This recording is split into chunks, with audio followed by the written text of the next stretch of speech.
shit. A real fucking icebox.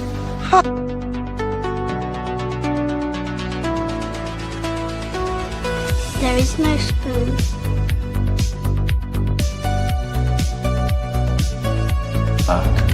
What's wrong? Seriously? You auto-updating now? General, I won't be able to calculate the right data for the satellite for 49 minutes. How long's your impact? 11 minutes and 44 seconds. Fuck Microsoft! Well, they call them interdimensional beings.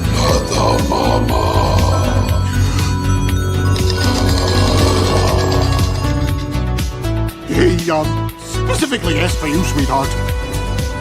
By our powers combined, we give you the Galactic Family Podcast.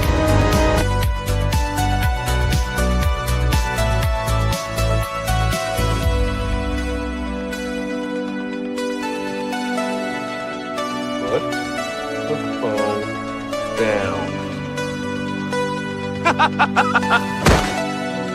Hello, my name is Nick Pope, formerly from the British UFO Desk, and you're listening to the Galactic Family Podcast. It's probing time. Hey guys, you know what time it is. Today, the episode of Phenomenon Pulse, it's a special one.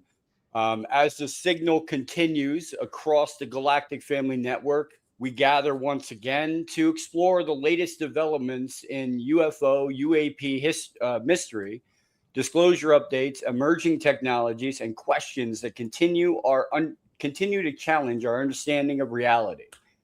Joining the broadcast tonight will be Tim Phillips, former AARO director, along with the Tedesco Brothers, who have been conducting some of the most intriguing instrument-based field investigations into this phenomenon. We also have extended an invitation to our good friend Nick Pope, who has also told us that he will be joining us if he feels up to it. He continues to focus on his health. Our thoughts and support remain with him, and the Galactic Family always has a seat on the table for Nick. From new revelations and whistleblower discussions to the deeper implications of contact, consciousness, and humanity's place in the cosmos, this broadcast will explore the story shaping the phenomenon right now. This isn't just another episode. It's my birthday episode. Happy birthday. Galactic Family Podcast. A reminder that the conversation continues, the investigation continues, and the signal will keep growing even stronger. And the next chapter of discovery will begin now. So let's welcome everyone on the stage. Oh, wow. We have Nick Pope joining us too. Let's get everybody up. All right. We've got everybody joining us on the stage today. Nick, how's it going? I'm glad to see you, man. I'm soldiering on. Soldiering on. Oh, wonderful to have you guys all on here for my birthday episode. I just want to say it's an honor to know you guys and, you know, have you guys on here and explore this this great topic that everybody wants to know about these days. Like, over the last 5 years, the UAP conversation has shifted dramatically, you know, and I'm going to go down the line, and I just want to know what, in your view, has changed dramatically in the last 5 years. We're more open to it, but Tim, take it away. We'll go down the line. Tim, Gene, to Nick, to John and Gerry. Okay. Hey, thanks, Jay, for the opportunity to talk to you and your many fans out there. Hey, I just want to make one thing for the record. I never was the director. I was the acting director there. Acting, yes. And then I was sent there as the deputy director. Hey, I think what has changed is the stigma of reporting UAP. In the past, if you were a government employee, you were an aviator or you're an intel officer, that's not something you want to freely share, because it could end up with a loss of access or a loss of your clearance. That stigma's been it's actually been removed. If you see something you don't understand, actually within the Department of War right now. They are directed to report that, and more importantly, to retain the friggin' evidence. One of the most frustrating things we had as we looked at historical cases is trying to find the original data that was captured at the moment of the incident, because there was no directive within the department to preserve and protect that. That has changed. So I would say we've come out of the shadows. The government is not ashamed to say publicly that we don't understand all these incidents. There's a diversity of opinions on what we have observed, but we're letting the evidence drive our assessments and our conclusion. I think that's the biggest thing. It's a topic that is okay to talk about, in polite circles. Okay. Gene. Yeah, well, thank you, and happy birthday. It's just wonderful to be part of this panel and discussion. I'll tell you, comparatively, right? I'm the newcomer in all of this. I'll celebrate 1 year being involved in this space this June. So whether that's an advantage or a disadvantage when it comes to how things have changed, I don't know. What I can say is, again, looking at the evidence, following what it is that I've learned coming into the space and in this, less than a year time frame. Even there, you can see the evolving nature of the discussion. Just echoing everything Tim just said. It's becoming much more mainstream, even in my own experience, in my own circle, and trying to do the work that I'm doing over, 9 months, I guess now.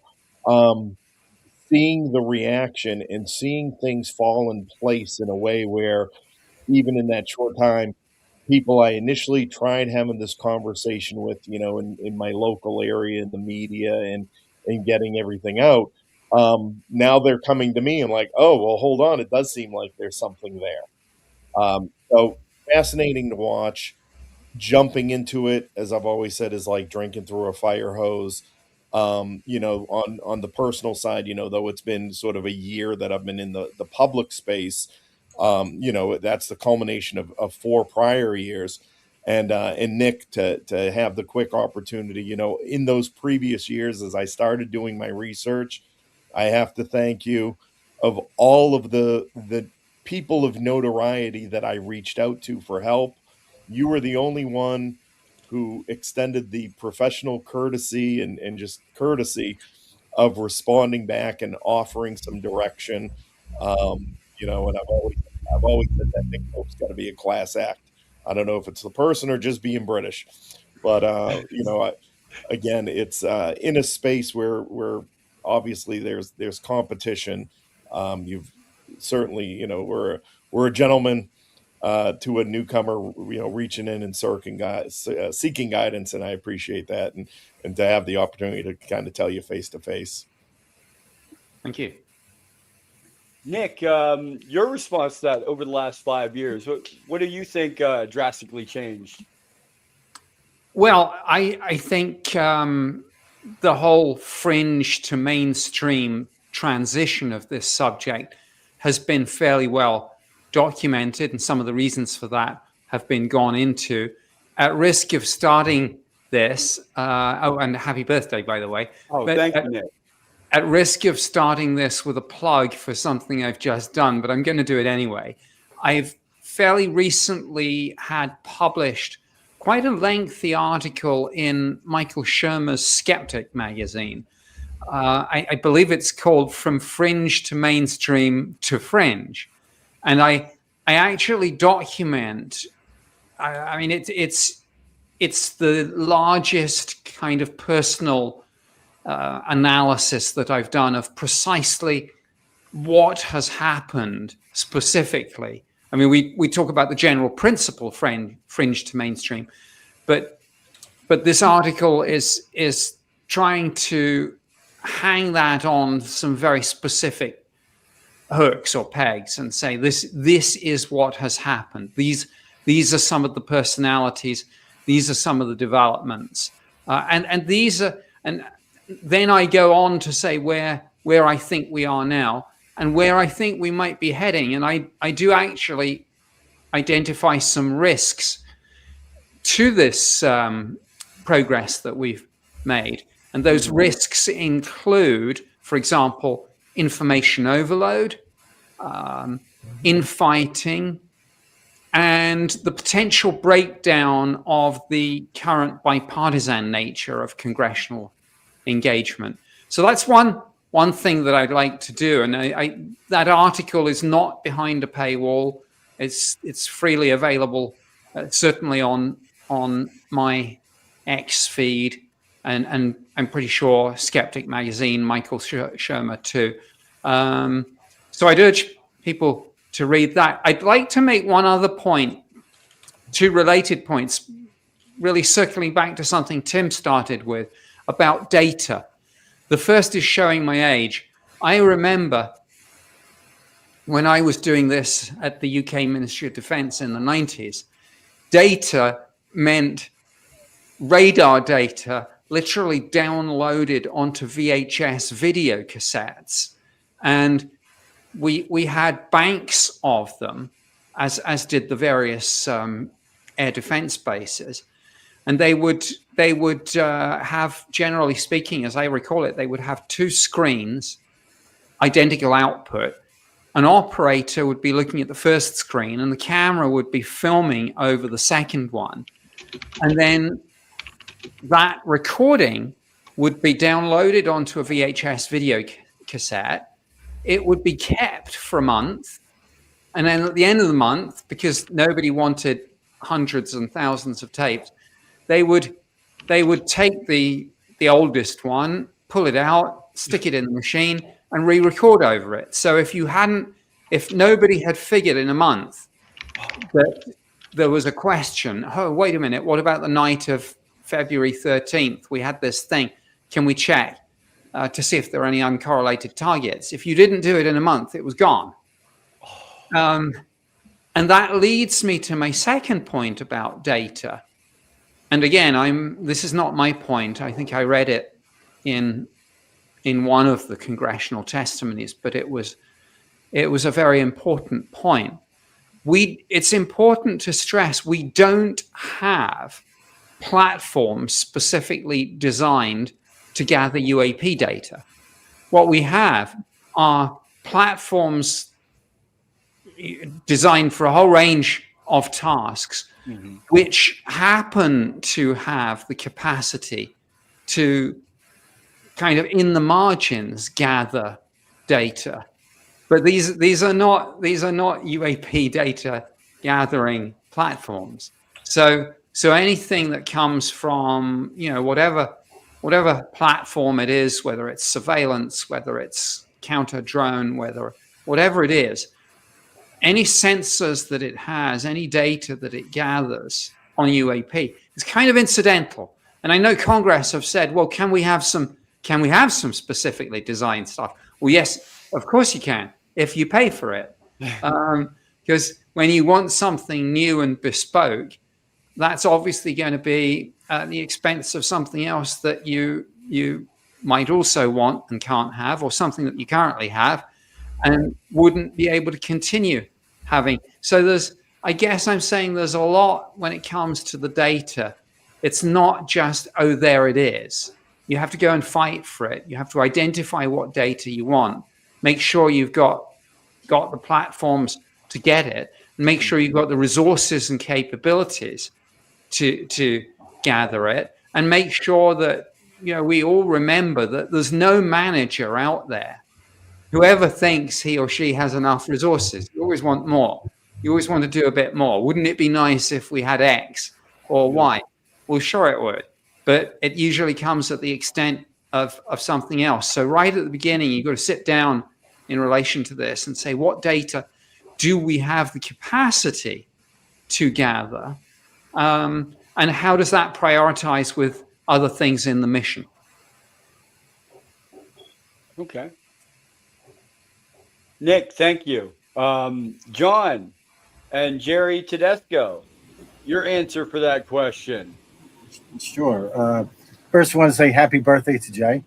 Happy birthday, Jay. And great respect for all the panelists here. We followed each one of you, and so it's an honor to be here. The other thing is we echo what everybody has said so far, and as far as what we see, I mean, we definitely see a greater openness to accept this topic and the subject matter, and just having Tim Phillips and Nick Pope here from Ministry of Defense and the Department of Defense of two different countries speaks to that the lowering of that stigma too, which is it's nice to see. Yeah, well, I think we also see too with citizen science and specifically. I think this over the last few years there's been much more organization with researchers, cooperation.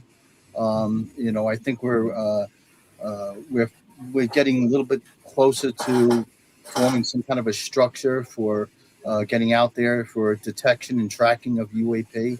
And I think that I think folks like Reed Summers with the Detection and Tracking Summit recently, I think that organization is what's necessary, to get these groups involved and, work less out of silos and working together in order to move forward with this with disclosure. Absolutely. I agree. We have to have a plan to move forward. Mm-hmm. I agree with everyone on the panel here. There has to be a system put into place where every one of us will come together, government, civilian, everything, into one process to get this done. And I know we can get it done. It's just a process of how we can manage security versus sensitive information versus stuff shouldn't get out versus, there's a lot of stuff to think about when you put stuff out, like Tim said, and you have to work through the images and the videos one by one to go through this. And there's a lot of them. So I give it up to, AARO for going through these images and everything and trying to get the information out as well at their level, because it's hard. Any level that you work at, it's hard. Even at MUFON's level, it's hard with investigating areas and investigating, sites that we have to go to. We don't run into the same, scrutiny as maybe, if a government official would be there and walk in. But it's the same kind of woo-woo science that everybody is thinking about, and now it needs to be more mainstream. If I could jump in here, I think there's realization that the research and the questions of UAP is much larger than what governments can provide. Governments have very narrow national security concerns. That's the government stake in this. But we really need to crowdsource. One of the things that we found help us understand some of the cases, we would have government sources of data that would confirm, help build a track, an understanding of what occurred. But then we would look for any other available data to help build, on that data of knowledge to help us understand. So if you see how crimes today are often solved with crowdsourcing, doorbells, traffic lights, that's what we want to do. We want to be able to do it at scale, and we want some immediacy. That's why now I've got John and Gerry in a podcast together. I love reading your book, and then we stole your idea. We realized that we had to have our sensors, our comms, and our prime power on a integrated platform that didn't require a commercial driver's license to close on the incident site quickly. So as we read your book, we looked at the list of sensors that you had in there and how you integrated. We stole from those ideas and says, what does the government have? What is available? How can we get it on a trailer or some type of truck and be able to get there very, very quickly? Because we found that memories are perishable. Okay, we don't want to be influenced by reflections from the media and as we tell the stories. We wanted to have trained interrogators there to ask the right questions, record what was happening, get it in writing, and then be able to search and preserve data. We also realized that the U.S. Department of Justice did a great job in a handbook on how to process crime scenes. And since we wanted to ensure the evidence that we gathered, wasn't going to be refuted either in court or by scientists, we just followed the best practices for the Department of Justice. So there'd be no question about the pedigree of the materials that we were able to discover. Okay. So, George, do you have a question you'd like to ask? Well, first off, I just want to say very happy birthday to you, Jay. Thank you. This is an amazing panel we've got together today. So thank you to everyone who's joined in. Tim, Jean, Nick, John, and Gerry, thank you for coming in today. It's awesome. I think I kind of want to kind of move maybe to the UK-USA special kind of intelligence gathering mechanism and sharing of data across the Atlantic, specifically between the United Kingdom and the USA, otherwise known as Yakuza, and so on. Would the topic of UAP, UFO, NHI be a part of that discussion along with all the other topics that are regularly shared? And if so, kind of, if anybody's got any, Nick, like, could you talk on that maybe a little bit? Would it involve sharing, or is this slightly different? This is much more recent than my direct experience of any of this. Back when I was doing this in the 90s, there was very, very little cross-pollination between the US and the UK on this. Very little cross-pollination between anyone, frankly. I mean, there had been periodic discussions, as you all know, about the United Nations taking some sort of role. Occasionally, on some cases, we had ad hoc liaison. A wave of cases we had from March 1993, because of the similarity between the 89 and 90 Belgian sightings. I reached out through the air attaché, I think, the Royal Air Force air attaché and the British Embassy in Brussels, and we had some discussions. And I think the air attaché or the defense attaché subsequently interviewed General Wilhelm de Brouwer and the two specific F-16 pilots who I think were scrambled on March 30th, whatever it was, March 30th, 1990. And so we got reports of that, but this was very much the exception. We were in a very difficult political situation. Our policy was to routinely play down the extent of our interest in this, not only with the UFO community and the media, but also with Parliament, even so, with our own people. So we wanted to give no publicity whatsoever to anything that we were doing that might fall into the category of international cooperation. More recently, of course, and I'll let Tim speak to this because I have no direct involvement in it, but of course it was a matter of record that what was it, May 2023, something like that, the Five Eyes working group meeting was held. And I did subsequently find out, somewhat naughtily, through making a Freedom of Information Act request, which I don't like to do because, I see that as a sort of like gamekeeper turned poacher situation. But I couldn't resist on this because there was a lot of confusion. And I did actually, and I think I put it out there and published it. If not, I can send it privately to anyone here who wants it. Just shoot me an email. The response from the Ministry of Defense formally confirming that they sent 2 officers from Defense Intelligence, which was formerly known as the Defense Intelligence Staff, part of the Ministry of Defense that deals with military intelligence. Two officers were sent to that meeting.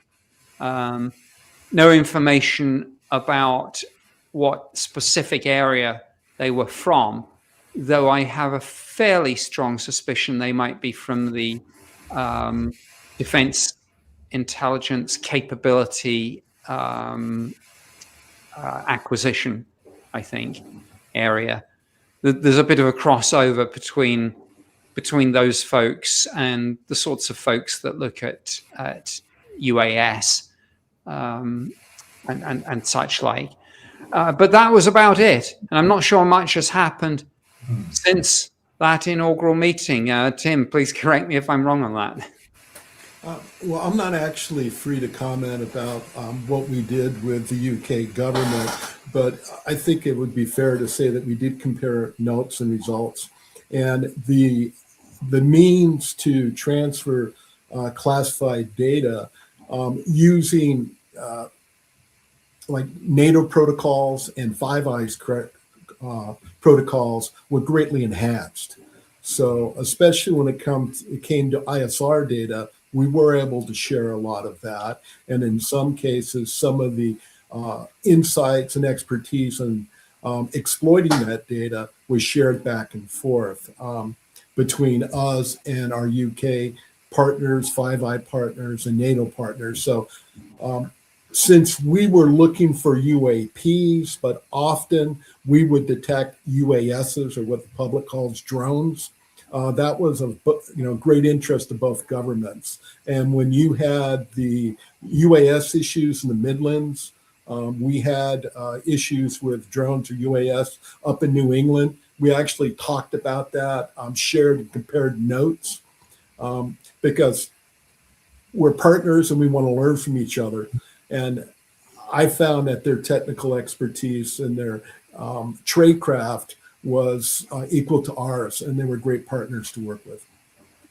Thank you. I mean, again, just talking about a risk going forward, and I don't want to make this unduly party political, but obviously in relation to Iran in the last few days, we have had some, shall we say, we used to kind of joke about Five Eyes and is it really the Four Eyes? And who does that mean isn't really at the top table? Well, now, sad to say, I'm almost getting the impression that if people say Four Eyes, they're referring to the Brits sending our little Type 45 destroyer that might get to Cyprus sometime next week.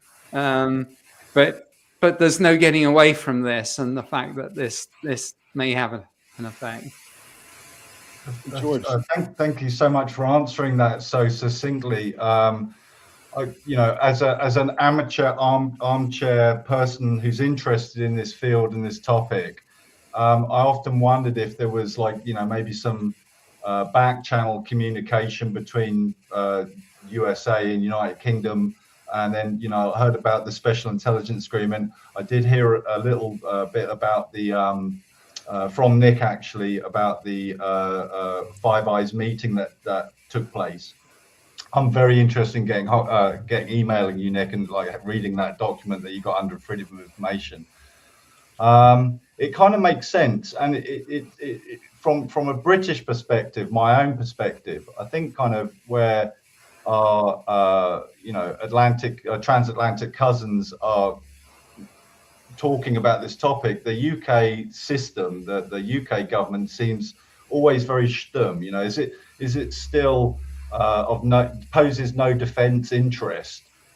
That's tantamount to saying, well, they're here, but they're not really doing anything that's upsetting us, so therefore it's okay.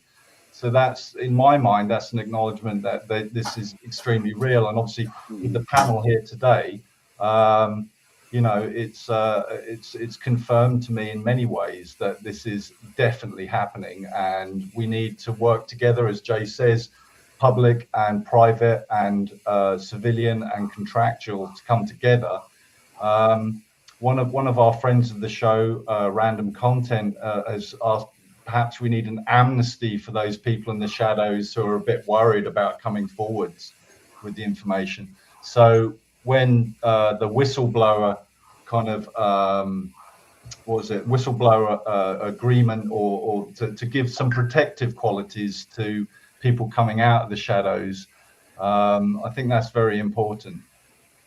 I don't know, Gene, do you want to come in on the kind of whistleblower kind of coming out of the shadows and being protected a little bit? Yeah, I could touch on that just briefly. I want to piggyback off of the previous part, though, about the international cooperation and sort of try and frame it for the audience in a broader sense, maybe in a open source intel sense. And of course, Tim, Nick, appreciate your thoughts on it. But I think if we get away from just the English language press and government perspectives on this, I think if you begin, looking at the time frames of our allies in general, jumping into the subject matter as well, right? So it's not just the U.S. and the U.K., but France has obviously had a long program, a long history of transparency and openness to a degree about this, right? We've got, we've seen Japan, we've seen Brazil.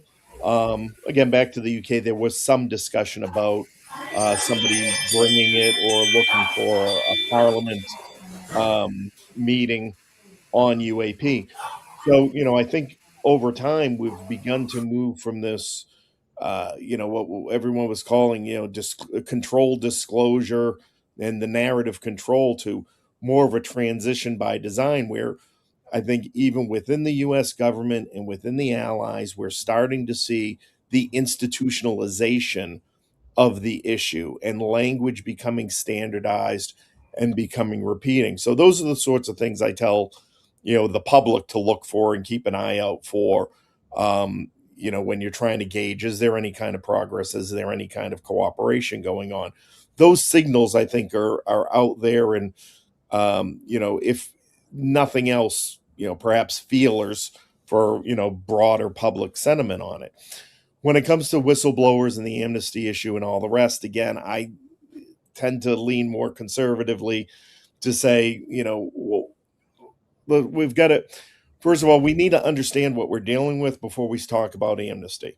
We need to understand specifically what are the things that, are there real tangible things for which amnesty is needed? And I also frame it within the context, just because we don't like it, just because we think it was immoral, whatever it may be, does not necessarily mean in the time when things happened it was illegal, or that it was not legal or sanctioned within the context of, whatever it is that is. So personally, I think the amnesty, when it comes to trying to hold people accountable, is premature. I think amnesty in the sense of relieving whistleblowers of, freeing them from the threat of prosecution or certainly death, as can be interpreted and might be explicitly in some of these things, may go a long way in letting people come forward. But to that point, and maybe even related to the earlier discussion about citizen science and involving the public, right? As Nick said, there's within institutions, within, even the Tedesco's there, there's always a battle for resources, right? And so we want to pull from wherever we can, but it also has to be done cautiously, because as I think we can all recognize, people will go down a rabbit hole, just based on nothing. And they will defend it vehemently and fiercely, and particularly if anything comes out or challenges what somebody already believes. So there's a real tension in that dynamic of how do you do good citizen science within the constraints that you have, and how does that then support any official, government framing of anything without having it go down 1,000 different directions, and creating that pipeline, creating that funnel, and separating signal from noise, I think is always the challenge. Yeah, 100%. I think, John and Gerry, you want to come in on that with kind of bringing in the citizen approach to kind of the topic, and what, setting up these organizations and networking and kind of bringing more people into the topic to get more data. Again, going back to the original kind of understanding. Do you want to come in on this? Yes, I think what's happening too is that I think over the last few years we've had a lot more focus on who's involved in this, and as far as citizen sciences. I know we had groups like UAPX, and of course the program that was involved in that. But what we're trying to do is we've set up like an SME network of experts that that we can basically communicate with, get on board with some of the issues that we may be having, or other groups, and get it on a much larger platform. Getting other people involved, academia for one thing. It's been a challenge. It's definitely been a huge challenge to do that. There's some groups that they don't play well with the mix of different professionals, and it's academia is basically where we have to start. But we have a lot of professional organizations, and we have a lot of professional people that understand the technology, and understand what it is that we need to look at, and what we need to focus on.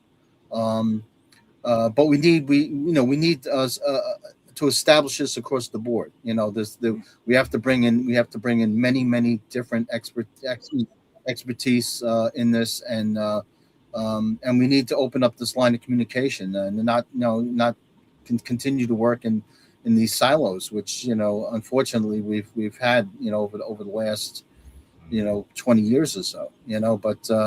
But we are seeing a difference. We are seeing some progression with that. Groups are stepping up to the plate. They do want to work with other groups. They also want to work with the government, and academia, and I know that we've reached out to various different institutions as well, and again, this is part of the reason why we created this SME network, is to get as many people involved in this as possible. It's been a challenge. I got to tell you, it's been a hell of a challenge. And the other challenge, of course, is funding.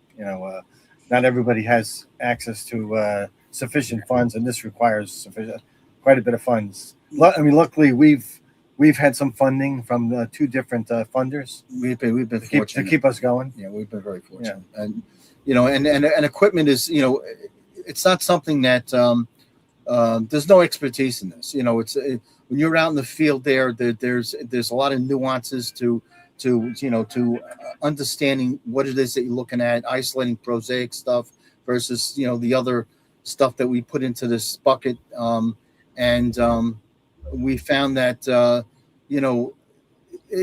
we're always learning. We're always learning something new. There's ways to identify certain things, and unfortunately, it's a lengthy process. And again, it's not going to just be one group that's going to have all the answers. I mean, there's a focus towards academia, but again, we have to get a lot of other professional people on board, engineers, people that understand the instrumentation. Yeah, there's industry experts. I mean, that do it all the time, which is kind of an exception.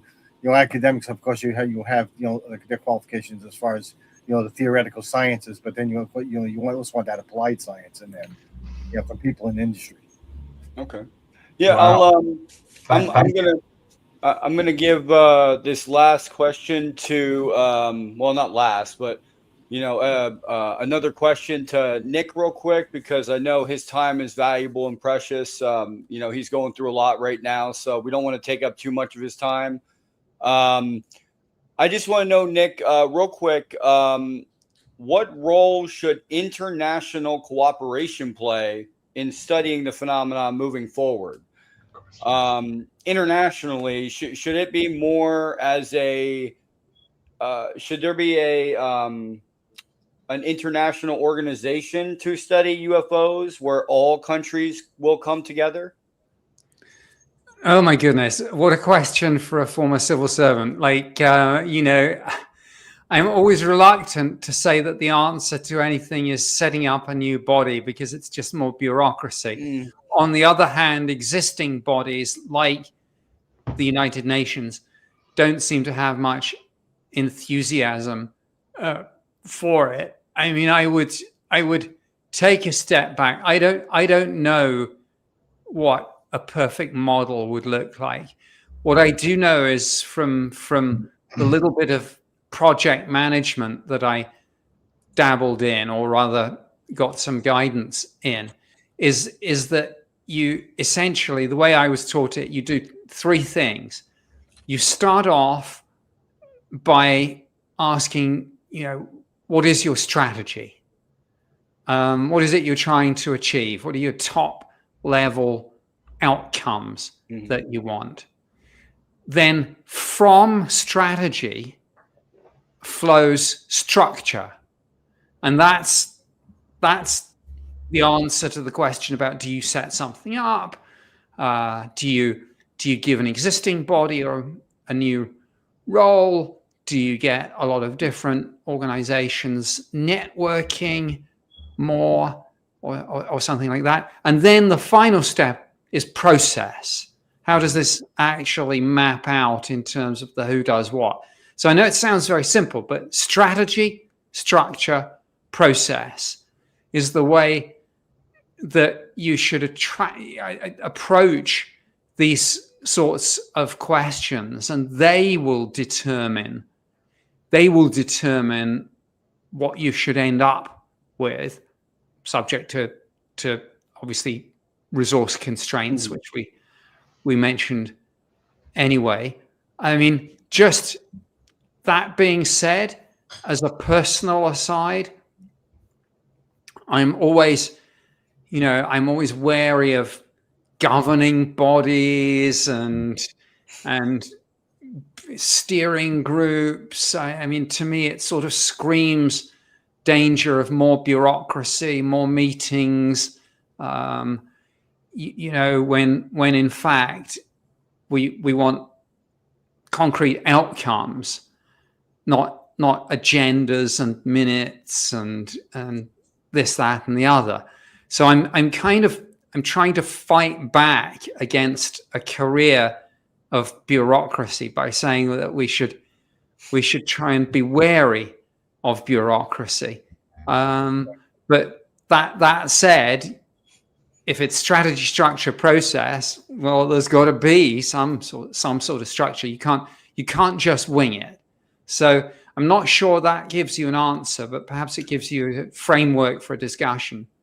It definitely does, Nick. I appreciate the answer, and that makes a lot of sense to me, and probably to most of the people here. You have to plan it out before you can actually get it into the mainstream, and it takes a little bit to get it out there, and whether or not it even needs to come out like that. Yeah. Do we need a new bureaucracy, or can we put it in with the old?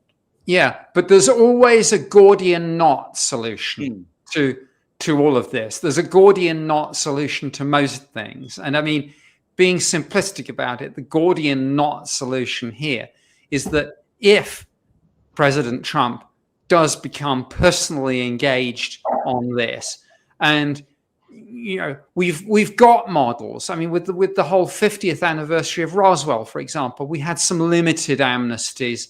I think the Secretary of the Air Force did one.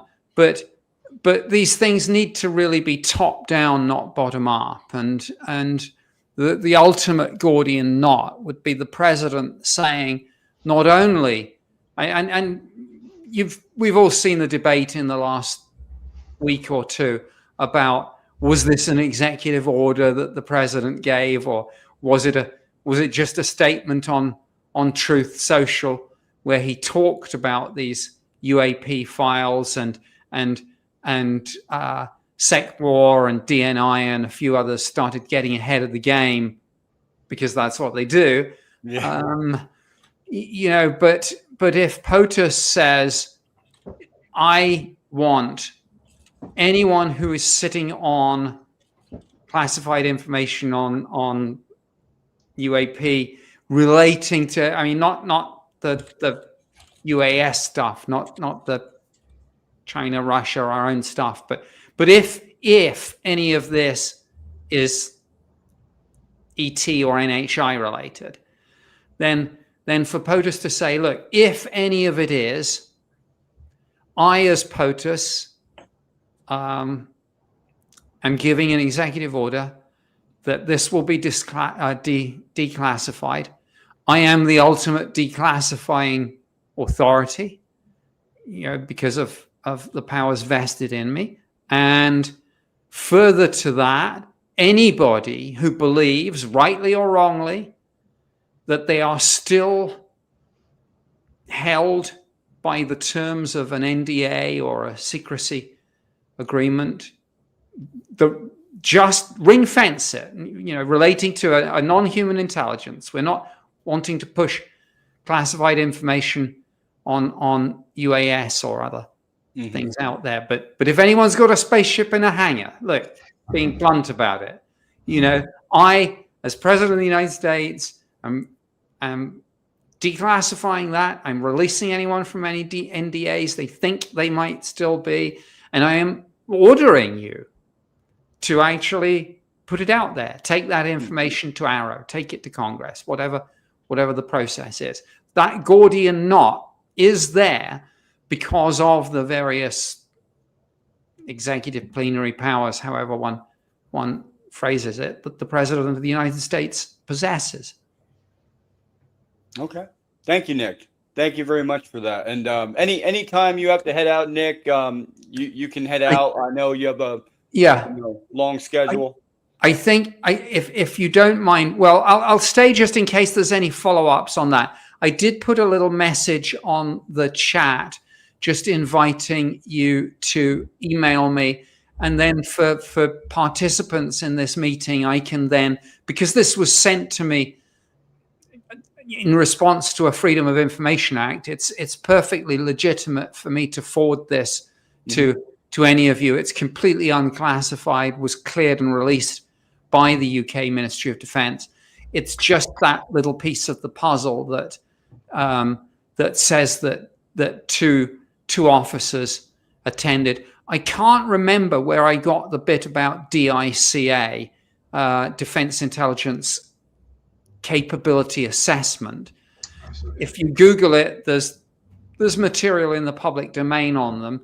I can't remember what led me to them in relation to this topic, other than maybe a general suspicion that that's where some relevant expertise lay.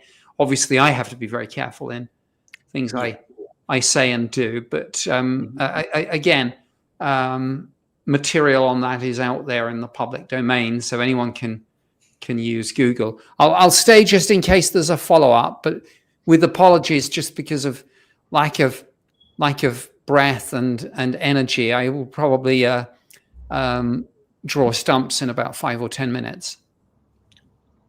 No, that's perfectly fine, Nick. I totally understand. And thank you so much, for being here for my birthday, podcast celebration.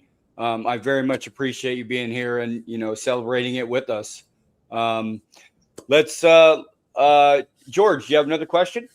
I'm not sure about questions, but I just like kind of following up on that. I think, if you imagine the scenario that Nick's just outlined, what the, obviously there's the ramifications of that if indeed it turns out there is a UFO and a hangar, and it's like, here it is, and the NDAs are not going to be broken, you're protected.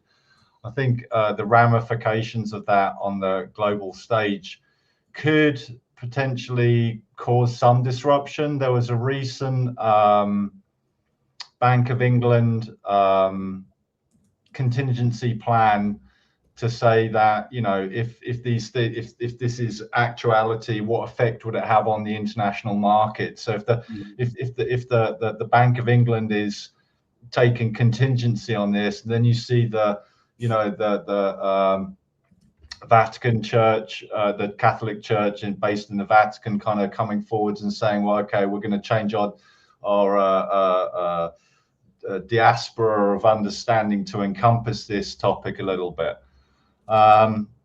Going back to the kind of global bureaucratic system, I'm wondering if in the United Nations Security Council, if there are between staffers who are briefing the people on that Security Council meetings, are actually like having conversations in the background. So is there a little bit of collab between UK, USA, France, Russia, and China? I'm pretty sure there'll be an understanding on that group, and then potentially other working groups within the UN. So, I'm a believer that the League of Nations born into the United Nations can work. A lot of people say it's a defunct system, but I think it's the one that we have for communication and diplomacy. So, using a system already set up in place, I think communication and diplomacy is key, especially in this topic. Yeah. Well, I think that was tried sometime, when was it, in the 70s? And I think it was Ghana, somewhere sort of, out there off the radar, that originally brought it up. And it, again, as Nick said, they never had much of an appetite for it then. Now there's certainly, the Commission on the Peaceful Use of Space. I mean, there's a framework that is sitting there that could absorb it or could start it, but it's, ultimately that question of whether there's enough motivation to do it. Yeah, I touched on this in my Skeptic article, and the United Nations Committee on the Peaceful Uses of Outer Space, and Dr. Maslin Othman was heading up that office at the time, and she actually attended one of the two Royal Society discussion meetings held in 2010. One was called let me think. One was called the detection. Well, it's in the article that I just posted in the chat. One was called the detection of extraterrestrial life and the consequences for science and society. And the second was called Towards a Societal Agenda on Extraterrestrial Life. And Dr.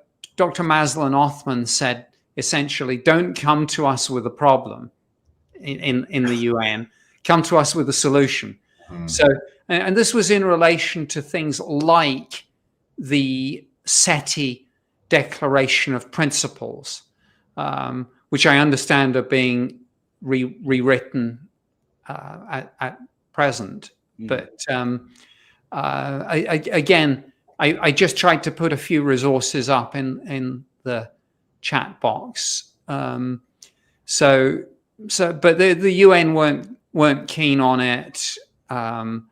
They just saw it as another contentious issue, which was going to embroil them in some difficulties.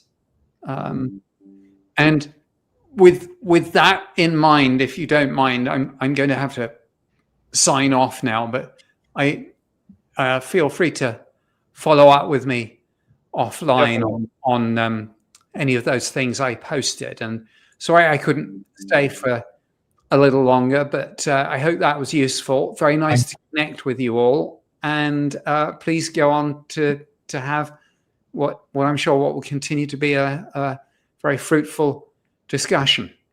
All the best. Thank you, Nick. Thank you so much for being here. Thank you, Nick. Okay. Bye now. Thanks. Thank you, Jim. All right. Let us restructure this to another way. We'll do it like this. There we go. All right. So why now here's a question for Tim. And it's so, why do so many UAP sightings appear near military training areas or restricted airspace? It's all the time. And is it just stuff that can't be said, like training, like doing stuff out there, different equipment, or is it actual UAPs out there surveilling? That is a great question. And we believed it was due to a collection bias. We tend to have ISR equipment around the sensitive areas that we want to protect. So better equipment, better detection. We have capability to detect, anyone who's attempting to surveil or enter without authority. So we tend to put out active and passive capabilities to protect them, have restricted no-fly areas, or notice to mariners and airmen saying that this is restricted, don't go here at this time. And that's why we detect things. One of the frustrations we had is, what's the baseline? What goes on in places that I don't have millions of dollars of high-speed ISR equipment out there in an armed response, to deal with someone that has entered into a sensitive or controlled space? Those are the questions we had, and we actually did over a year-long pattern of life collections where we had very, very sophisticated government equipment, basically recording everything that goes on across the spectrum. One of the challenges we had, we actually went to CIA's science board and said, hey, we need some advice on how to, detect and track UAPs. And the first thing they asked us is, what are the signatures, that you're trying to detect? And we said, we don't know. And that's why we had to go hyperspectral, because we don't know what we were looking for. We just know if it was there, we wanted to be able to detect it and understand it. And one of the things that we learned during our first year-long pattern of life collection, that was about half a state, was a very large area, is every time we touched data and moved it, we encrypted it and we decrypted it. So you're talking, with petabytes, huge amounts of data to do that. And then we realized, we'll record all the data, but we're just going to transport stuff that we think that could be interesting, that we want to exploit in a lab. And now we're talking state-of-the-art data centers, with virtually unrestricted storage, writing events, algorithms, to be able to, torture the 0-1s, to try to pull something of value out of there so we can understand the incidents. And the government is doing that. And I believe the government, maybe in partnership with academia, at scale, is one of the few entities capable of doing that. I really believe this question of, understanding UAP, we need to have a big tent, but I also want to be practical that the expense, the needs, and when you start aggregating data, especially when you're using government sensors, it quickly becomes very sensitive and classified. So you have to be able to be in a environment, at a security domain, where you can access and exploit that data, gain understanding, and then be able to extract value and give it to others, so it can be peer reviewed, or it can be handed to somebody as some type of track, to hand it to them so they can deal with it. Often when we're looking for UAPs, we found other things. And often the government would have to go back and say, okay, we know it's there, we can track it. it does, who's operating it and why. And that was a lot of the sensitivity about the work that AARO did. There was a lot of reporting that AARO did in the classified channels because that's what we found. Okay. There was a lot of transparency. There are 12 different committees that in Congress that watched what AARO did. And then you had both within the Department of War and the intelligence community, you had, political appointees very concerned about the blowback on their departments because this is a very sensitive area. However, I never saw anybody trying to protect the thing being surveyed. If we didn't know what it was, we didn't know what it was. Often, working with other agencies, we were able to understand what it was, and often the result was serialized intelligence production that informed the community. And it was a search for the unknown, these UAP and understanding that gave us insight to, man-made things. We look for this search for non-human intelligence. We couldn't find it. We found things we didn't understand, we couldn't explain, we couldn't correlate with known systems or capabilities. Okay. That, and we were honest about that. And it wasn't my decision. It was the current AARO director decided, after working within the Department of War and working the IC, just to tell Congress, we don't know. There's some strange things out there and we need more time. And we need a wide tent to work with everybody, maybe to understand this in the future.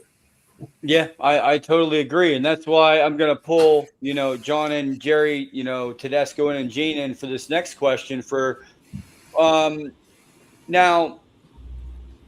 Where am I at here? Some researchers suggest that UAP may be interacting with human consciousness and there is video and photos of these UAPs that are exiting and entering the water.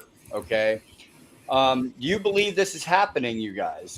John and Gerry and Gene, do you think they're interacting with our consciousness or you can answer the question with exiting and entering the water and, what is actually going on with that? You want us to start? Yeah, go ahead. We want to also mention we agree with everything Tim just mentioned. We have these, we get these plethora of prosaic things out there. Then you have these bizarre unknowns.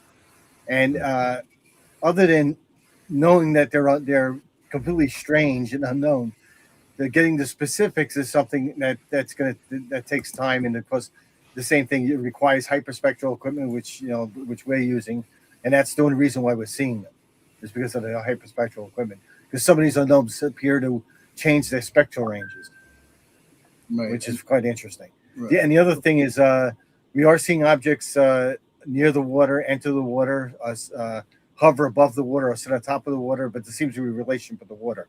Because we're most of our work we do on the coast, right? And these objects that are interacting with the water, we don't see, from what we've documented so far, we don't see any disturbances with the water. We don't see anything that, we had an object that we recorded some time ago, and we actually observed the tracking along the surface of the ocean.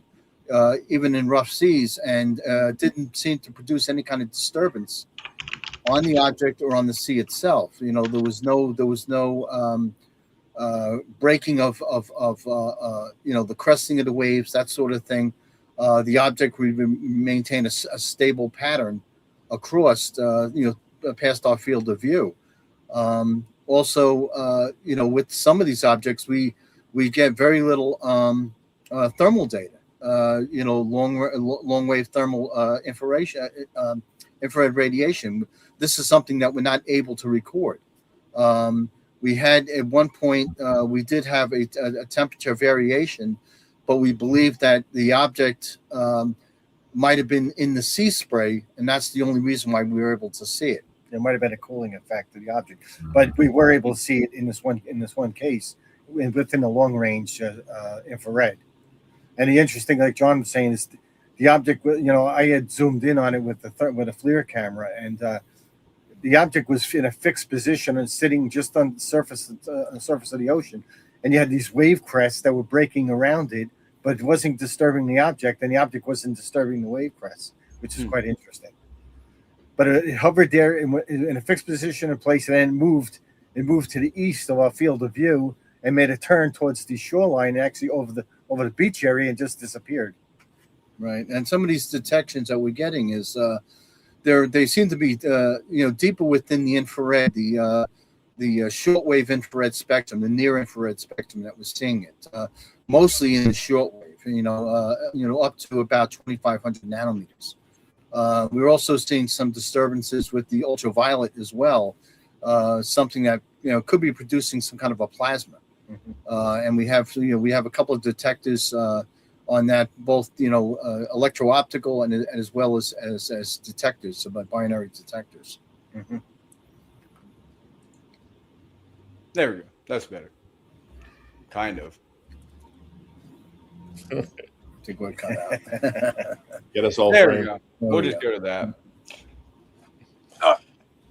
So, Gene, what can you tell me about anything that you might know in consciousness studies? Did your father-in-law reach into that at all as far as his research, or was it nuts and bolts? No, he touched on it quite a bit and committed a couple of sections of the works to consciousness specifically.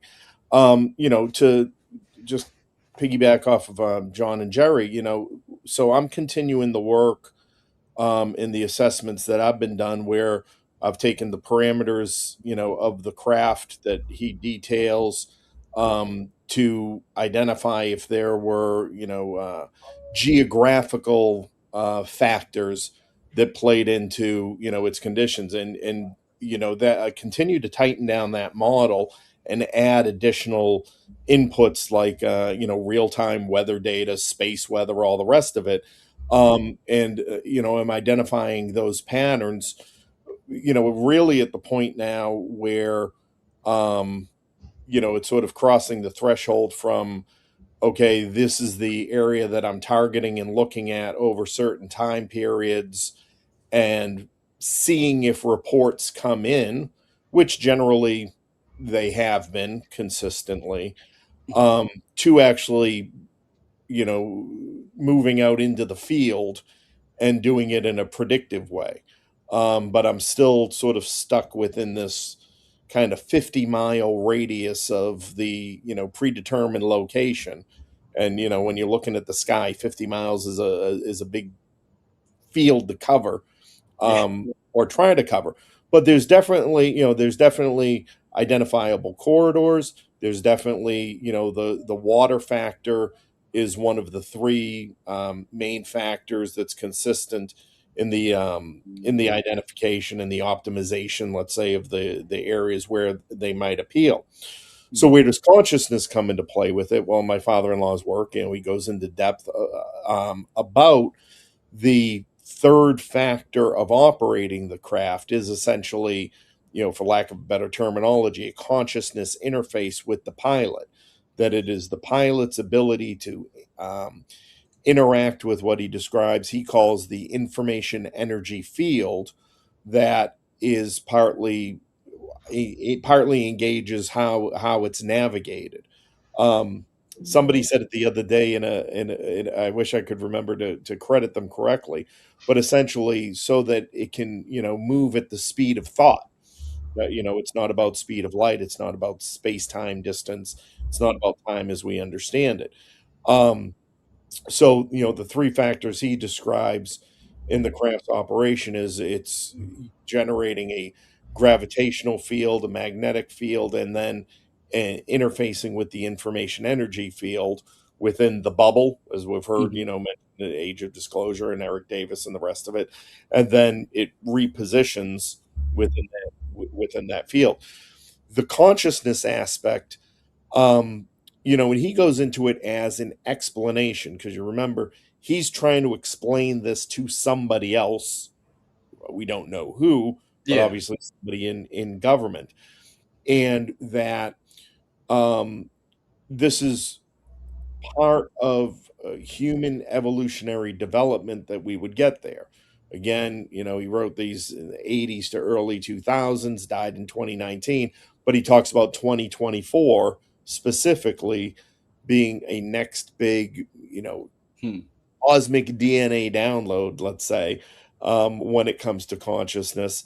That is part of the evolution of humanity to get to this point of being able to tap into this information energy field.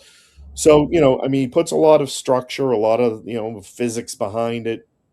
But what's most interesting is that it does resonate with what I hear, at least, when people are talking about consciousness and meditation and to a degree, the psionics, though I still personally am very skeptical of that whole concept, reasoning, and logic. But I wouldn't discount that there is a connection between human consciousness overall, and I'll just leave it there. I don't think it's for a dog and pony show of cat calling UFOs to show up when we want them. There's something there. I don't think it's what kind of a lot of people are framing it in right now, and I don't think we're anywhere near close enough that it would be material to research at this point, or to at least put a lot of value in, I guess. Okay. Well, I know I really this is actually excellent, because I was trying to get everybody together on the podcast, and it worked out perfectly. I don't know how it worked, but it worked.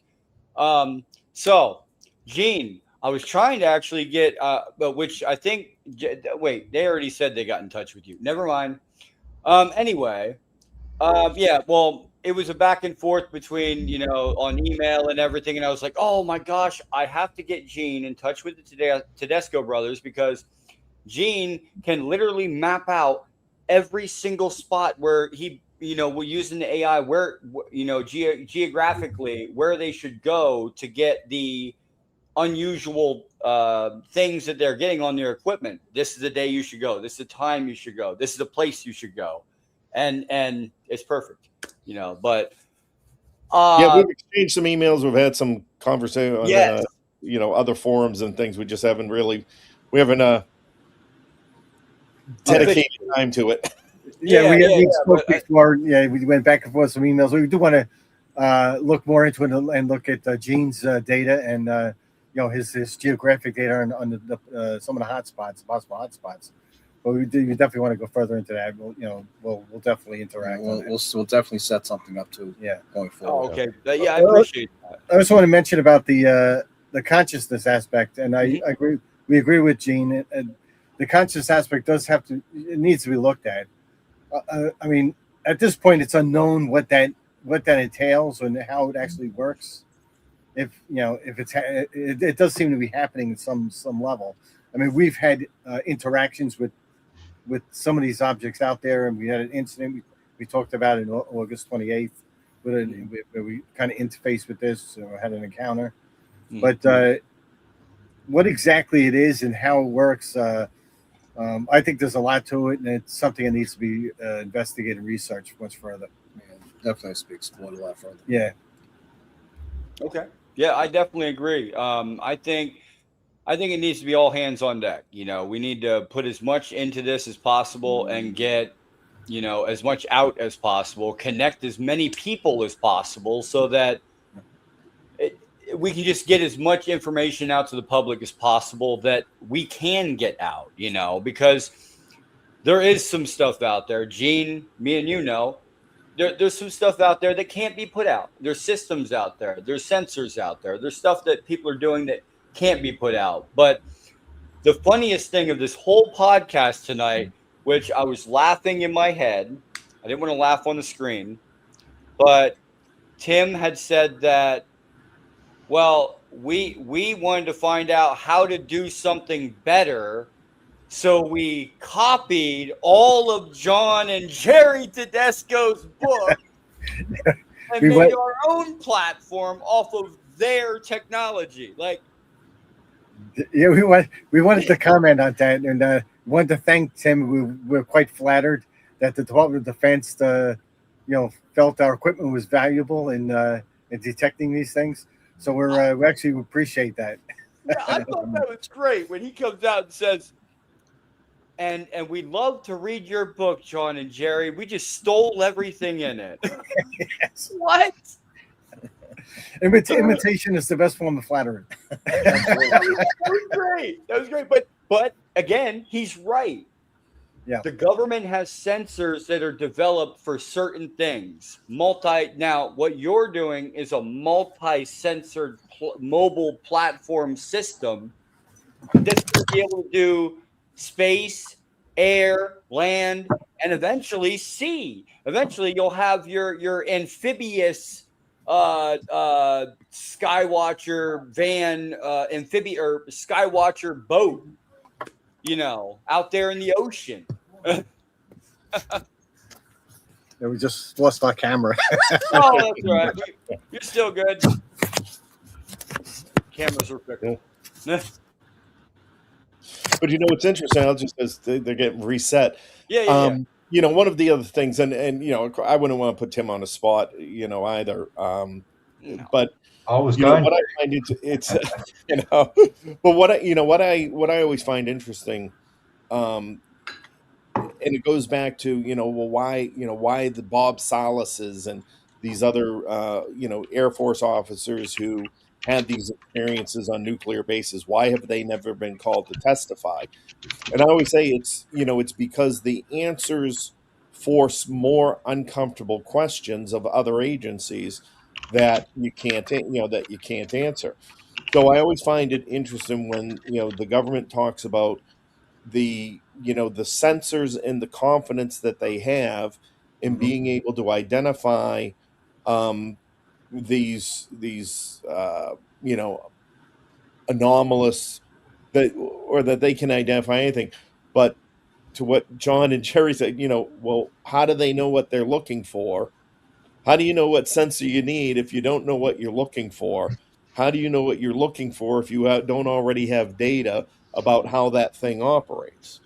So it's the ultimate, nuclear security question that you call, that a Bob Salas testimony would ultimately lead to having to have the Pentagon sit there and say, well, we have systems that can detect this. How do you know you have a system that can detect this? Exactly.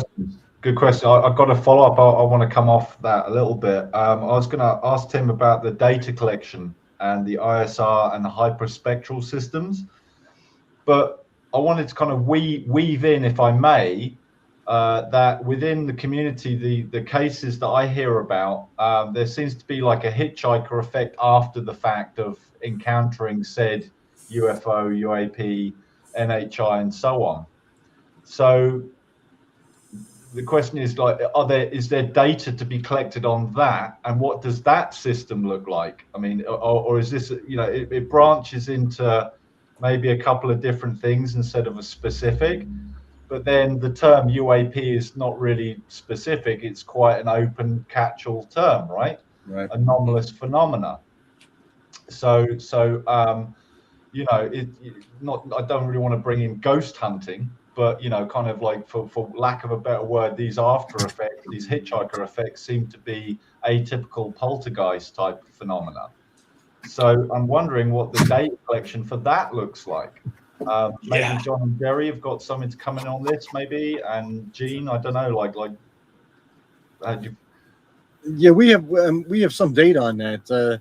We actually have a surveillance system on the Nightcrawler that captured an object that appeared to be descending on top above the Nightcrawler. It was like maybe 3 o'clock in the morning, and John had parked it. It was after a field observation, a field investigation.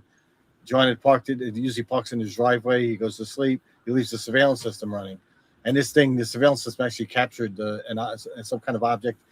Yeah, it was captured on 4 different cameras. It had shut down the street lighting around the Nightcrawler, and you actually see a light descending down on the roll bars of the Nightcrawler, and gaining in intensity and creating an electromagnetic interference on the cameras. The other thing is we have one of our investigators who's a former Navy guy, Carl Musamichi. He was been out with us for a while, and he does amateur astronomy at home, and he's usually watching the sky. One night he saw 3 objects that look like stars, and he said they had come together, which was bizarre. And one dropped from the sky and headed towards his home. And he actually captured on his video. He has an IR camera. They captured it entering at treetop level and moving behind the treetops. It was an orb of light. And he had showed us the video. We have the video of that. So so we have the video. So we have the Nightcrawler capturing data, and we have what he captured. Of course, each one of us has seen something. Seen a similar kind of thing, orb-like objects that followed us home. And there's a video that I had seen. One of the somewhat regulars on Disclosure Tonight. So he was in Maryland, and he's generally somebody, I wouldn't say he's a skeptic, Right. but he's very cautious about everything. So he had captured during a cloudy day in Maryland an orb, and he followed it for a while. And as you're running the video at full speed, you can see the orb sort of disappearing at certain points and reappearing. Mm-hmm. As we slowed it down frame by frame, there were a couple of frames where you began to see a disturbance, like in the clouds, and then right after that slight disturbance, the orb appears. And I have the screenshot of it somewhere. There's one that is right between that disturbance and where the orb appears, where you actually see a structure. So it's a circle in line. I mean, first thing I thought of, I was like, oh, that looks like crop circles. But it's in the clouds, and it is a brief millisecond, if that, that is visible. In another frame that I wasn't able to capture the screenshot of, it appears like a grid, and so there's the disturbance, this grid, and then the orb, right out of it, and they're at different locations. So again, it's not like it happens at the same time. This was from the original raw video right off the phone. So they said they were sending it off and having people look at it. Never got any feedback on it. But yeah, I'll have to find and send you that one frame that has the structure inside these clouds. I can show you an orb video with structure, Gene. Oh, Jay, you might have been there when we were you on that episode? This is Disclosure Tonight. This is my orb. If you look, it's like I can pause it at certain spots, but it has something behind it. You see, look, there it is, like a shadowy, like something behind the plasma. Right. And where was this taken? This is right outside my house. This is about. This is taken in Berwick, Pennsylvania, above, looking towards the mountainside, which would be towards Knoebels Grove, this way, towards Elysburg. And it was up on top of the mountain, and I saw it, and I was like, and this is right after I did CE5, I did Hemisync, and I was just putting my intention out there, saying I wanted to make contact with something that would show themselves, anything that would show themselves to me that I could take a video of. And I pulled out I have a 6K HD video of this on my computer. This isn't 6K, but the one I have, because of D-Res coming on here, but The 6K version, you could see a little bit more structure behind it, but yeah, it was incredible, and it was pulsing, and it was like, you know, I had it on a tripod, so when I had this thing on a tripod, I'm just moving it right along with it, very, very, very, and it's not moving very fast either. Mhm. It's just gently moving along, very, very slowly, but it's. It has to be said, Jay. Freaking orbs. Everybody says that. Everybody says freaking orbs, but it's like it looks like a structure behind it, definitely. Like there's something behind it. I just don't know. You can see like the shadowing behind it. Yeah, it definitely looks like definitely a plasmoid. We've seen other ones that was kind of similar to this. We had one submitted to us from a police officer who had seen it over an area called Middle Island over Long Island. It's a central area of Long Island, and he took it at 4 o'clock in the morning, between 4 o'clock in the morning, and it was hovering above the highway for a while. We also have one that a news crew. There was a news crew that took a video of one, and I think I forget which station it was, but they had showed the video clip. It was very similar. Right. Right. Okay. And then we have objects that are very similar, not as detailed, but you can see the change in chromatic displays, and we can see rotation. You know, the ones rotating. Yeah, it's like inside of it. There's some kind of structure inside the plasmoids that's making it either making it possible for it to push out a bubble around it, or making it possible for it to exist in this time space or whatever. I'm not sure. Yeah. Very interesting. Yeah, I mean, I think what's interesting about most of these observations is there's a chromatic display that's going on, and you can see very, very vivid changes in that wavelength. You know, between the reds and the blues, and we've seen where when some of the stuff is in rotation, you'll see where blue shifts as it rotates towards the observer, and red shifts as it rotates away. Yeah. So it looks to me like there may be some kind of almost like a gravitational lensing going on around these objects that are producing these kind of distortions. Yeah, and that's what I was thinking as well. Like, and possibly, is there a way to take a picture of an orb without having the lensing effect? Are we using like a sun camera or something? You can look at the sun and you can take a picture or something, you know?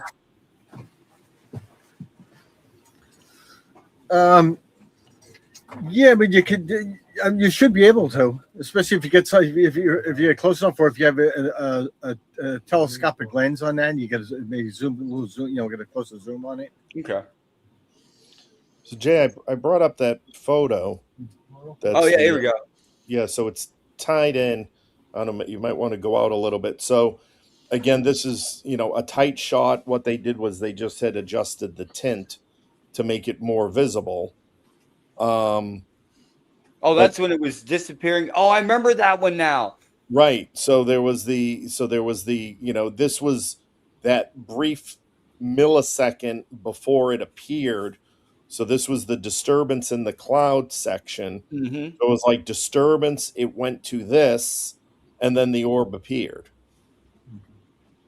It was like a phase pattern in the clouds, or in the background of the area when it disappeared and reappeared. Yeah, that was amazing. And the actual symmetry that you could see behind this when it's phasing in and out is just you can't get that without doing some kind of frequency, sound, vibration, something to cause it, correct? Yes. Well, I mean, interesting. Some of the bizarre visuals of these objects, and even some of the kinematics that they go through. I mean, we really should be considering the possibility that there, let's say if they do occupy a higher spatial dimension, if there is some kind of phasing between those from a lower appear of a lower dimension to a higher spatial dimension. It's like say fourth or fifth, you know. You could be see that sudden jumpiness and that bizarre, almost like ramjet kind of appearance where it pops in one area and it's further along in another spot. We saw this with the object on the water. It appeared to be at times it appeared closer to us, other times further away from us, but you didn't see the motion. You saw it appear here, then be it would look smaller here, and then it'd be over here. Yeah, it was instantaneous. This it's not something. We couldn't catch the motion other than it was just popping in and out. Mm-hmm. And Jay, if you want to bring up the other photo, that black and white one, this is more directly from the phone. Oh wow! Yeah. But yeah, remember it gave that was the other effect, right? Just in between the disturbance, that was the other part that they were. So those black lines before it, just for scale, are power lines. So he's, probably back, 10, 15 meters. And then this is zoomed in, and those are power lines in the distance. Mm-hmm. And then that object is, in the distance beyond the power lines. Interesting. The magnetic effect of something that's going on with the technology that it has. That's why I keep saying phasing effect, because I think it's like you said, when it disappears and reappears, it's a phase effect, like phase out, phase in. Well, this is this is the description of my father-in-law's work, right? That it is moving and transitioning between, what he calls the ether or the structured vacuum. And that is that's the highway, so to speak. Yeah.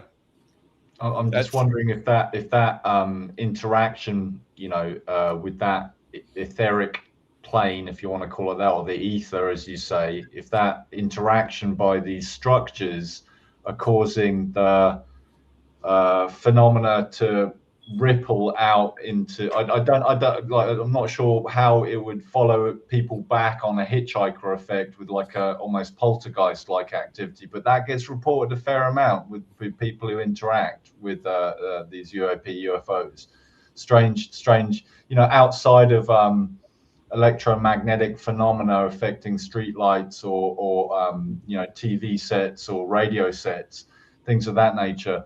More weird paranormal effects coming in off the side of that. I don't know, Jay. Is it okay to talk maybe go down dissect with John and Gerry and Gene about the so-called threat narrative of UFOs? Let's do it. Kind of weave that in. Let's start with Gene first, if it's okay, through his credentials and background. When Aviator Ryan Graves, at the congressional hearings said that they were encountering these UAP that were splitting their formations and were flying very close, and there's a chance of it smashing. For me, that's when the whole threat narrative started to take place. As in, there's something in our sky and it's potentially going to knock into us, or we can't get rid of it. So my question is that concept, okay, is that concept of a threat narrative within the community, is that needed for some kind of disclosure? Is that needed for getting around? I mean, on one level, it would reinforce national security, wouldn't it? If there's a threat, there's a counter. If there's a counter, then you keep it stum, you keep it quiet. So kind of, I don't know if you could talk to that a little bit, and then to follow on from your response, similar question to John and Gerry, but maybe from the civilian, private, independent world. What are your feelings on this topic as well, if you're aware of it? Like the whole kind of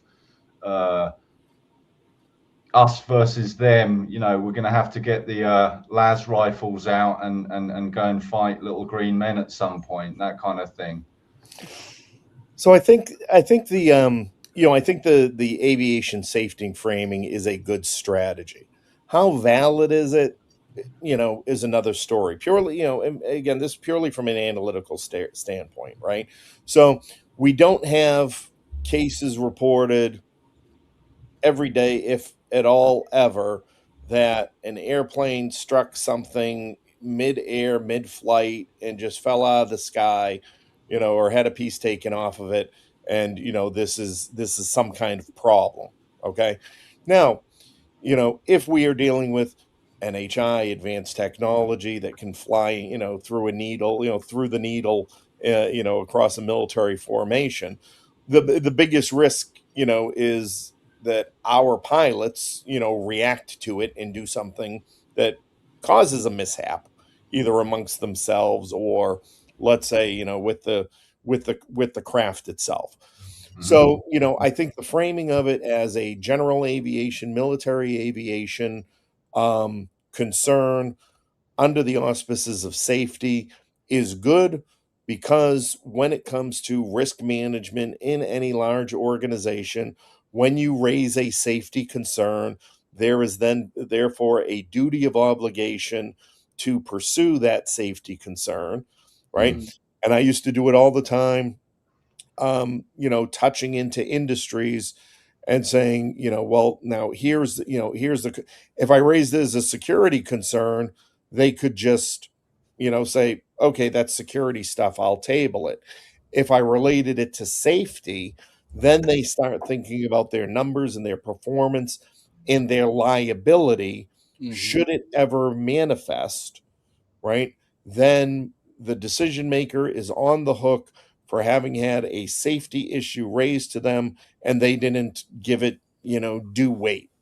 So I think it's more of a strategy than a real, than a real viable concern. Okay. From that perspective. And that's what we're talking about. In the grand scale of things, when it comes to the threat, so, number one, I take, removing all emotion and what people want to believe or think or say they know or whatever else. Just trying to deal with the facts on hand, right?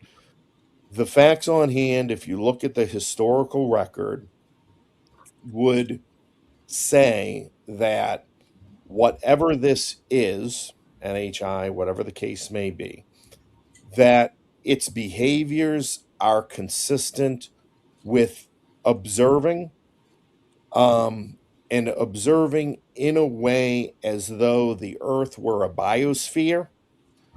So it is, looking at everything from our geology and our nature to all of the physical life forms that exist on Earth, including humans. So we can say they are looking at, examining, testing, taking specimens. I think all of the available information that is at least consistent points in that direction, that we cannot attribute, human reasoning or cause to what they're doing. So they're trying to tell us not to they're trying to tell us this, they're trying to tell us that. Again, for me, all of those things get thrown out the window because we have this inconsistency in reporting and experiences that range everywhere from, I sat down and had dinner and a meeting with the Galactic Federation, and they told me X, to they told me to put my dog away, to, well, they just kind of signaled me and gave me hand signals and signs, and this is what I interpret, right?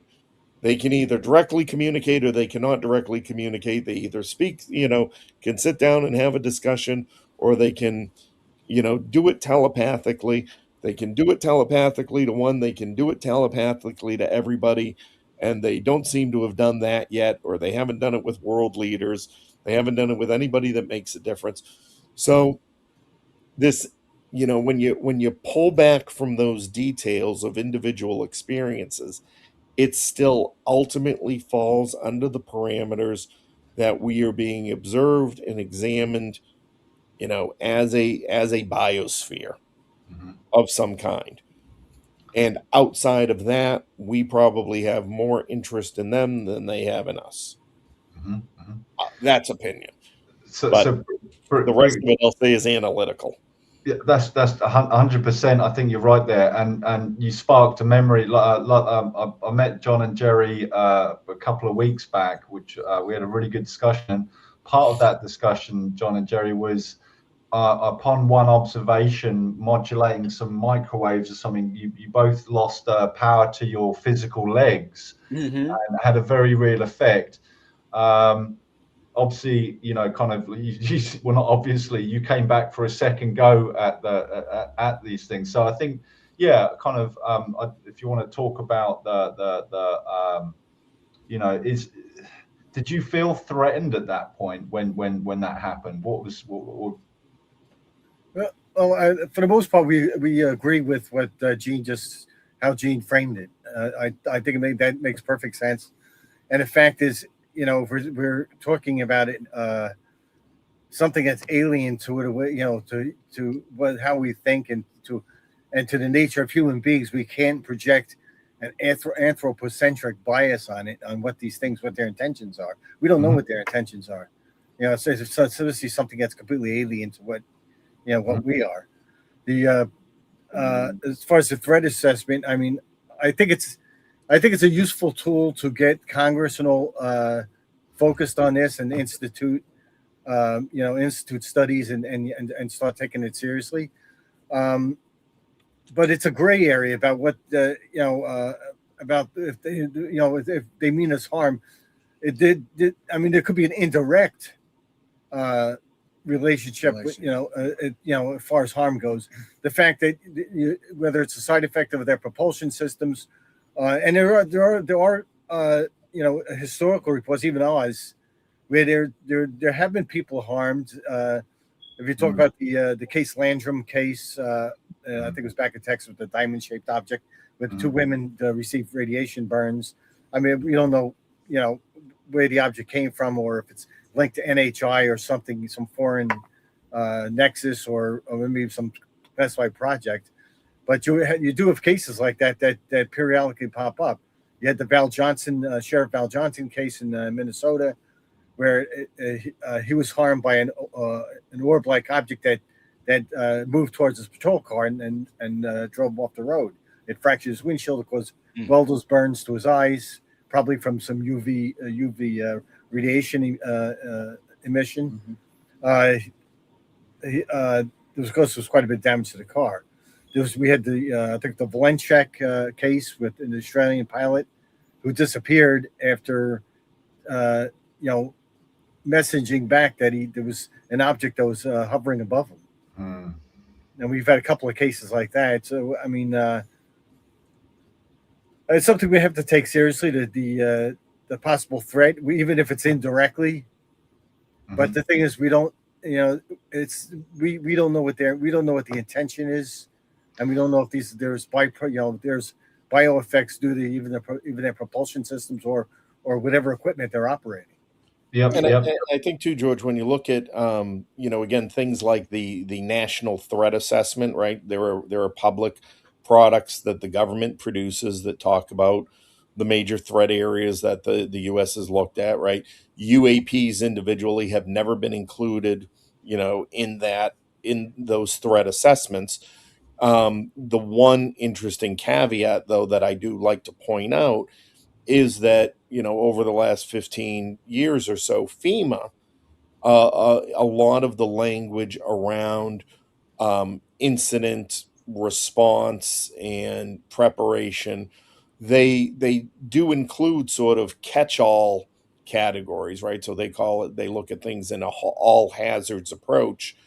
And there's occasionally some language that, whether it's intentional or you can just read into it, would technically cover a sort of, catastrophic disclosure event or thing of unknown origin, incident of unknown origin, incident of unknown cause, things like that. So in that perspective, I think you can say that, when we look at, is the government prepared for something like that? When you look at FEMA documentation, a lot of the military verbiage and things like that, I think there's an undercurrent of things that would already cover it, though they would never call it the, UFO alien invasion response plan, that say, oh, here's the 10 things we're going to do that would also solve this problem. Yeah, quickly, sorry, Jay, I didn't know if you had any thoughts on the threat narrative, but if you want to... Well, no, I gotta intersect real quick because we got 15 minutes left, and always with Phenomenon Pulse, I always say that the back chat is open for anyone, in our community. We have Lady Daniel here with us. She's part of the ET Embassy program, trying to get an ET Embassy built here on planet Earth. And she had a question possibly for Gene or John and Gerry.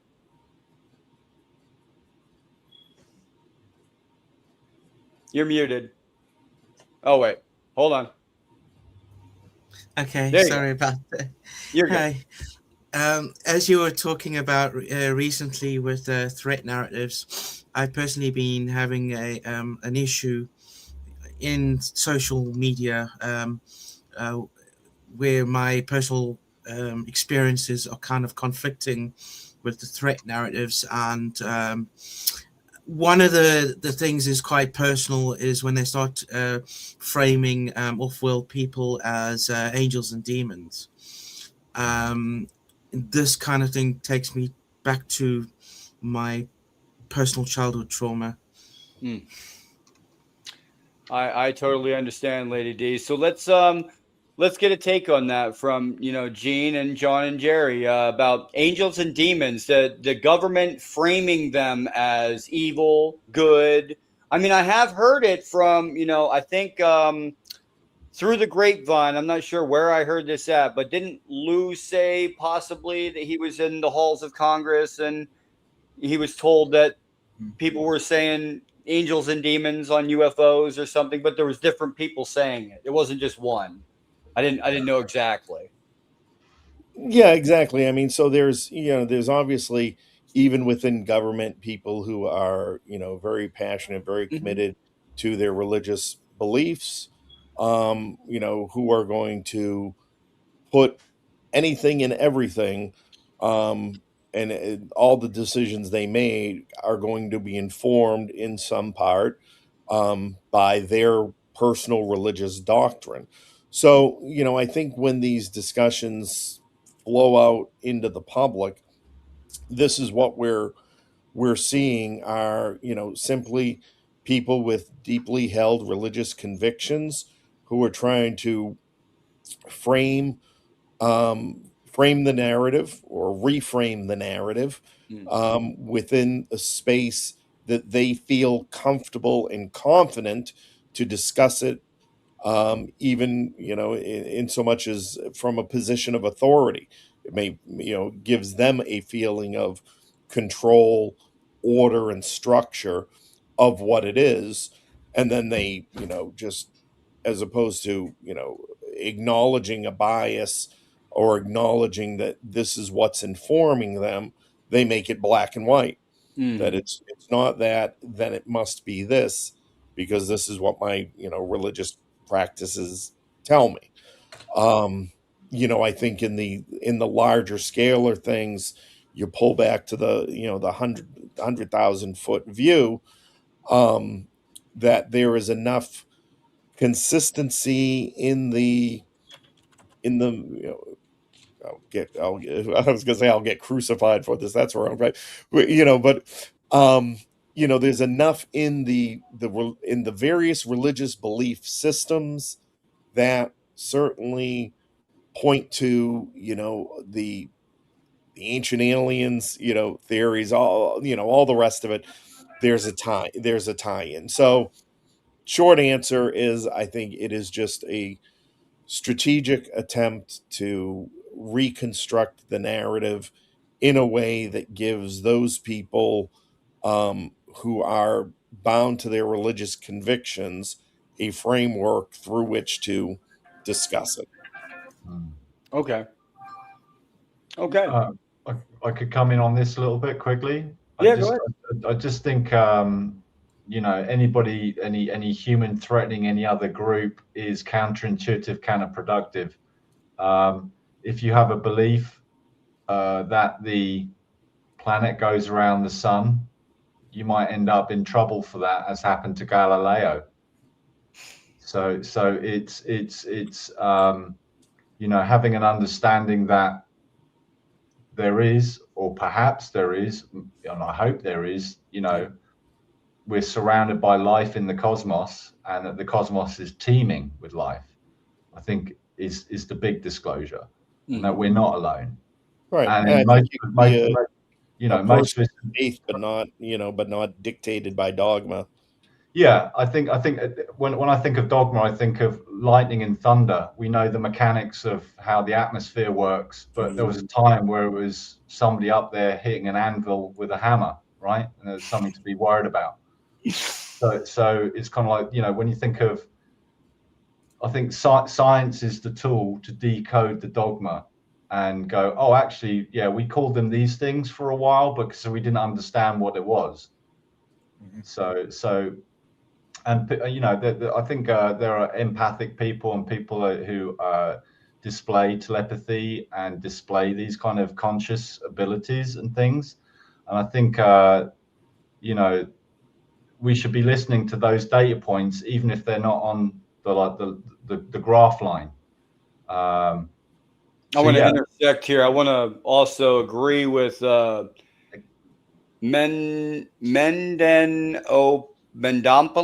UFO community should be open to that their assumptions are wrong. I believe that's true.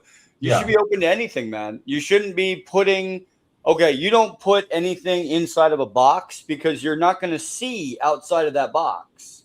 Yeah. So you have to look outside of it to see every other possibility it could be. Totally agree with you, Mendompoulos. Yeah. I often say the greatest revelation of disclosure could possibly be the utter disappointment in how either disinterested the NHI is in us, or how far off we were from the various ideas that it might just be a lot less sexy than we all like to think it's going to be. And how disappointing will it be if that is the case?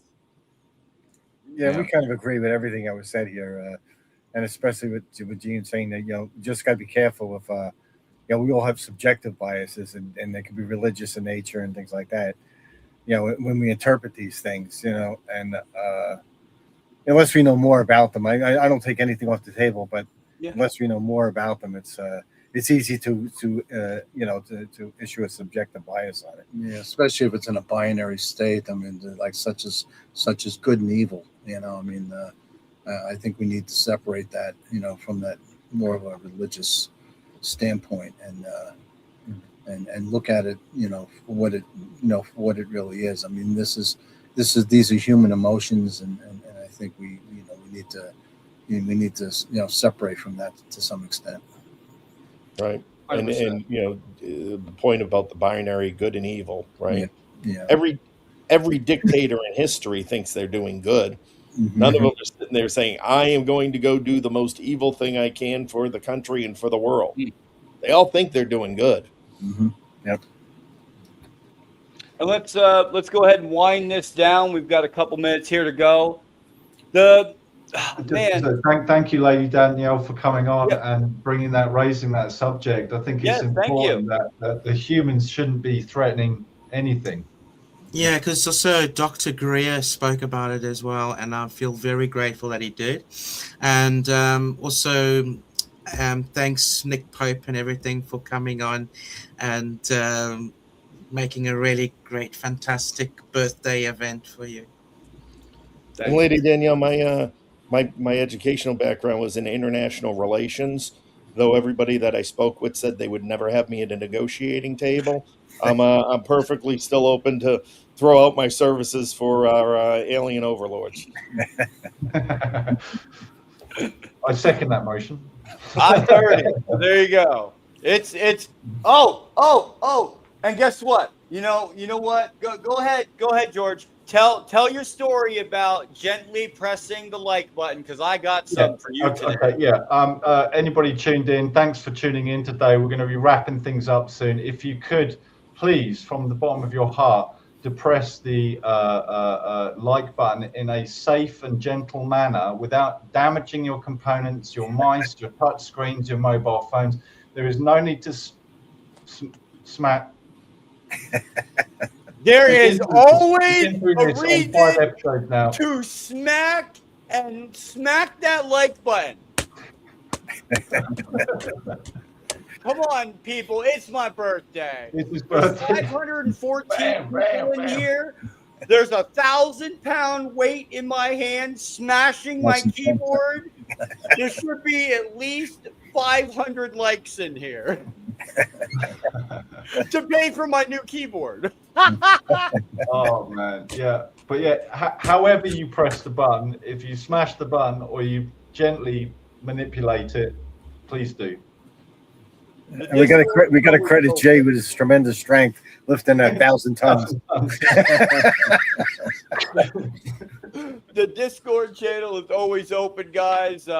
It's now you hit the like button. You like what we're doing here. I like it. See, smash that button. See, smashed. That's what I'm talking about. Just make sure that you're able to still smash it the next time we're on here. That's what I'm saying. You have to make sure it's still in one piece for the next rodeo. But it's wonderful to see all you guys on here. 520 people have seen this show today. I mean, it's amazing. It's amazing what bringing people together will do. The information getting put out and the camaraderie. This today was Phenomenon Pulse. It was a campground discussion on the phenomenon, and I appreciate every single one of you. Lady D, you have been here from the beginning of the conception of the podcast before it was conceived. Thank you for being here. Thank you for being a member. And we have our Discord channel as well. You want to have any? Go ahead, lady. Thank you for doing what you do. You've done more than what I could, and I appreciate that. I only do what I'm able to do, and this is what I'm able to do. I can put out information, I can get people together, and I can form collaborations between everybody. And this is what we need to do to get more information out. So without anything, I'll give it to George for a couple minutes, and then we'll call it. On behalf of everybody tuned in today, have enjoyed the rest of your birthday. Don't go breaking anything with that toy. And to say thank you very much to Mr. Gene Sticco, Mr. John and Gerry Tedesco, Mr. Nicholas Pope, and Mr. Tim Phillips. Tim Phillips of acting director of AARO at some point.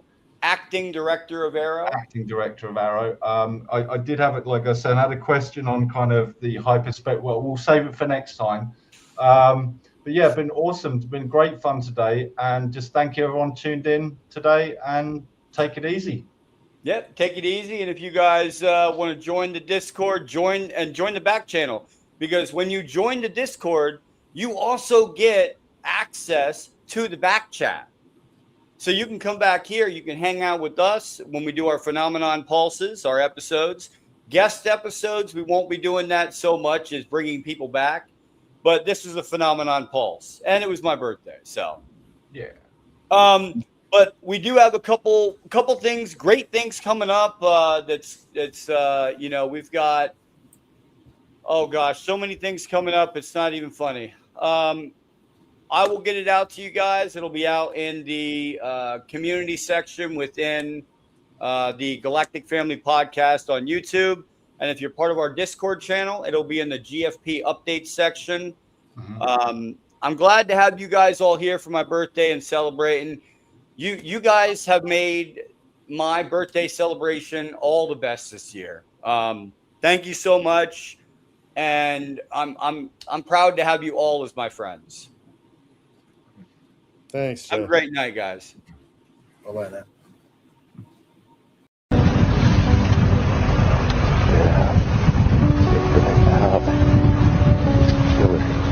Thing is real.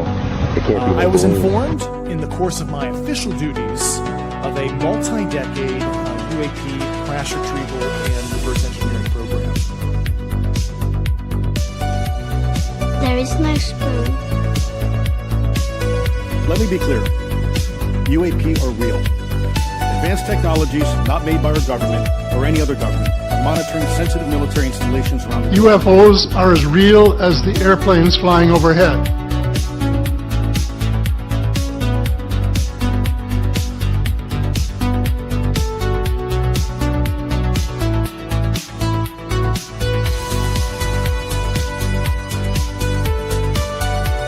Hello, my name is Nick Pope, formerly from the British UFO Desk, and you're listening to the Galactic Family Podcast. The signal has been received. The truth is still unfolding. The signal will continue with you.